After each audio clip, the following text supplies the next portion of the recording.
ಬನ್ನಿರಿ ಕಟ್ಟೋಣ ಎಂದು ಹೇಳಿ ಆ ಒಳ್ಳೆ ಕೆಲಸಕ್ಕೆ ಕೈ ಹಾಕಲು ಧೈರ್ಯಗೊಂಡರು.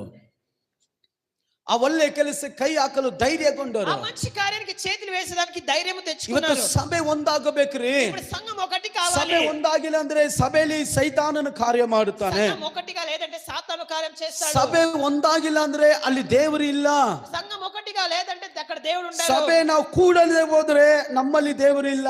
సంఘంలో మనం కూడకపోతే, ಸಭೆಗೆ ನಾವು ಒಪ್ಪಿಸಿಕೊಡದೆ ಹೋದ್ರೆ ನಮ್ಮಲ್ಲಿ ದೇವರಿಲ್ಲ. సంఘంలో మనం సమర్పించుకోకపోతే ದೇವರು ಹೇಳ್ತಾರೆ, ನಾನು 12 ಗೋತ್ರಗಳನ್ನ ಒಂದು ಮಾಡುತ್ತೇನೆ. 12 గోత్రాలు ఒకటిగా చేస్తా. హల్లెలూయా. హల్లెలూయా. ಎಜ್ರನ ಪುಸ್ತಕ 5ನೇ ಅಧ್ಯಾಯ, ಎಜ್ರನು 5ನೇ ಅಧ್ಯಾಯ 3ನೇ ವಾಕ್ಯ 8ನೇ ವಾಕ್ಯ 9ನೇ ವಾಕ್ಯ ಓದುವುದಾದರೆ, 3వ అధ్యాయం 8 3, 8, 9 ಈ 3 ವಾಕ್ಯದಲ್ಲಿ ಹೇಳ್ಬಿಟ್ಟಿದೆ, ನಾನು